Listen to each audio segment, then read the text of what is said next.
What's up, YouTubers? Today we're going to talk about the Medford Knives Slim Midi Marauder.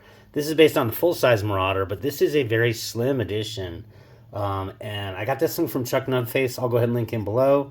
He offered a very fair price on this one, and I just didn't particularly want to get this one new. In fact, I've pretty much gotten all of my Medfords used, and we'll talk about that in a little bit. Why?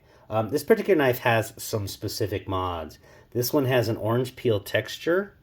It definitely helps with the gripping. The base one does not have that orange peel texture, and then it was actually re-bronze anodized, the frame, though they do sell this in blue and bronze anodizing beforehand, and then also the hardware was heat anodized. I do believe it's steel. I lost my magnet, so I can't verify it, but I'm fairly certain that it's just basically heat anodized based on the coloring of what it is, and it's not titanium. It does make a lot of sense in terms of that goes.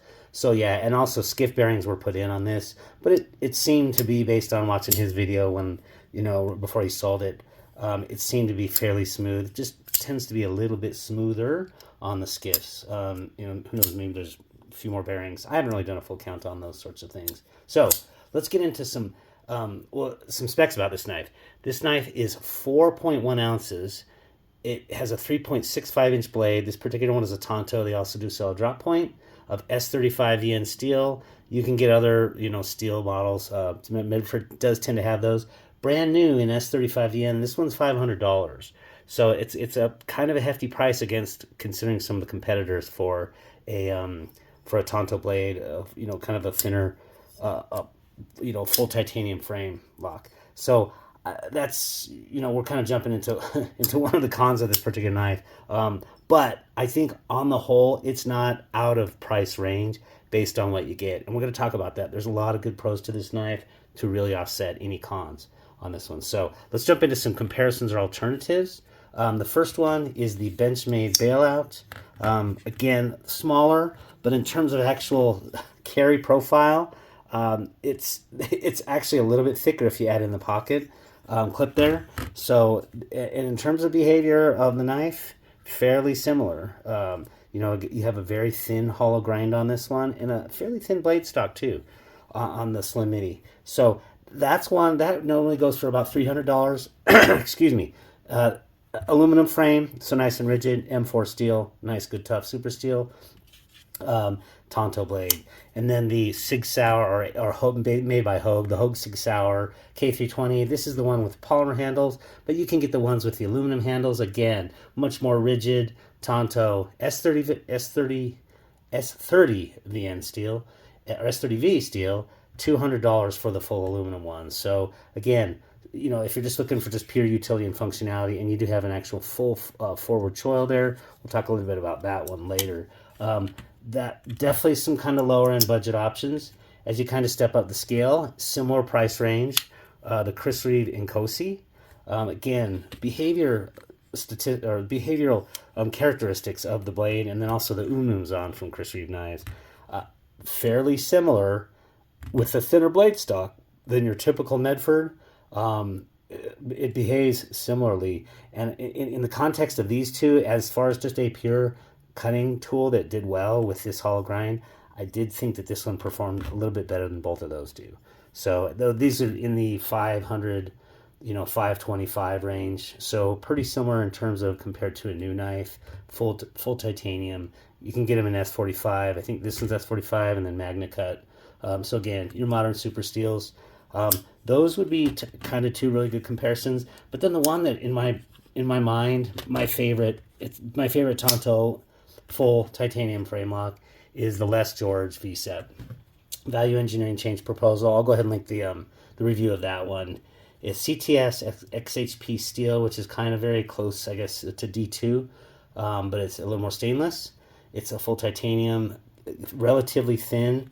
If you kind of take a look at those, but really good in the hand. Thin, but they just, I don't know, they both just kind of fit well. This one fits even a little bit better, being a little bit thicker. And those normally like in the 425 to 475 range. This one, due to the bronze anodizing and the DLC blade, was 475. So again, 475 new, 500 new.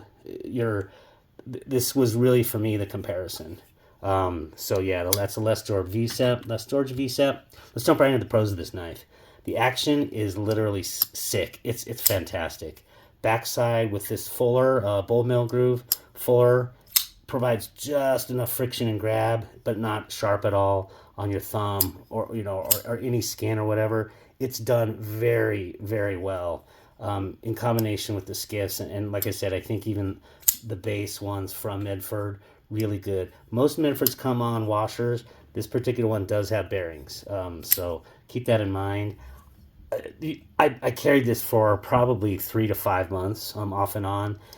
Sat, in my pocket, pick up lots of lint, no degradation at all as far as the action. So really, really good. Oh, the backside is just, it's really, really good. It's better than the VSEP, and that part of in that respect, I do like this one better. And also for cutting, you don't have thumb studs that get in the way. Being the fuller, you have the entire blade there, and that's one drawback of thumb studs. The carry is thin, relatively light, 4.1 ounces, sorry, for a full titanium with this capability and toughness. Really, really good thing. I'm a 95%er. 95% of the time, the knife is going to be in my pocket, and I prefer the carry to be kind of comfortable and good too. So thin blade stock combined with this wicked hollow grind. I know that my ring light's going to be a little bit bad on that, but boy, it has just the most beautiful, my favorite hollow grind, or my favorite grind of any kind, is when they leave behind the lines, but then they do a nice polish on it on the top of that, leaving those lines. Oh yeah, that's a good view right there. So they second to none, the second to none. And actually, I for my money, I prefer this one over some of the great stonewashing that you get from Chris Reeve and the other ones. It's just, for me, this is the top on as far as that goes. It's a very tough knife. I mean, it's like this, how many knives are you going to be cutting down a box and tearing open, these fairly thick staples? With a Medford, you're just not going to worry about it. And I didn't worry about it. Yeah, did I pick up a couple little dings, rolls at the edge? Sure, but just popping those out, there's no worries on a Medford. And that's the great thing about these knives. Very tough. S35 yen, I think, was a good user steel. Kind of like 14C 28 end. Keeps the price down. Holds a decent edge, but it's easy enough to sharpen. So I think that's a really actually good steel choice for this particular knife. These knives are very safe to buy. They're very tough.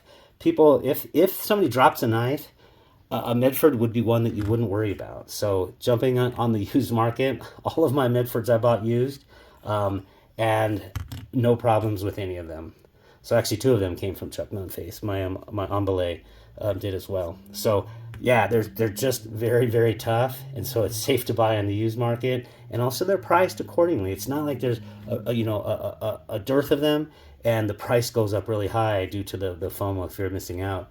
So that just doesn't happen. Really good option to get. The lock bar relief. Oh, thank you, Medford. Always love that about these. I know the Harseys and then also the Chris Reeve do that too. So not that it's a terrible thing to have yours, but like Hinderer and the Celeste George, they do have the lock bar relief on the outside. It can present some problems. This one's actually very, very well done with that curvature, but some of them are squared off and it kind of grabs your pocket.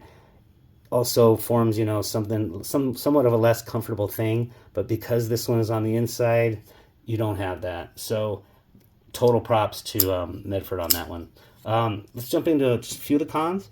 The brand new price, I think, is a little high relative to some comparisons. I think about if I only had $500, I was going to buy the one knife, to end them all. Would I go with a CRK and Cosi Tonto? I probably would, in reality, for that $500. But on the used market, I would probably choose this. You may not be able to find a CRK for $300, especially those that have the inlays, from CRK. So that's, the brand new price against some competitors might be a touch out of the range relative to them. The exposed detent hole, I'm never a fan of that. I understand why that sort of thing happens. It can pick up gunk. If you're going through gunk, it can pick it up, fill that detent hole. So anytime those are exposed, and none of those other knives have an exposed one, of course, then the axis locks don't have one. They use a different mechanism on the back of the tang of the blade. But, it's just, if I had to nitpick, that would definitely be one of them. And then the pocket clearance was a little bit tight for jeans at the front side. I literally did find myself having to, on jeans with a big lip at the pocket, having to use my fingernail to kind of prop that open to get it over, because it just didn't slide easily. But hey, you know what? Everything is a series of trade-offs. This one is very thin. So back to the trade-off on that particular one. So overall, what would I say about this knife? It's really, really good. I loved carrying it. There are competitive options that I think are more compelling. Maybe they don't have this action because they're going to be on washers. Again, series of trade-offs. But I really did like it, and do like I did, get one used. Start with one used, and you may find that you're going to like Medfords more than you thought. Oh, missed that one. So hope this was interesting, if not useful. If so, I appreciate the like and subscribe, and have a great day. Take care now.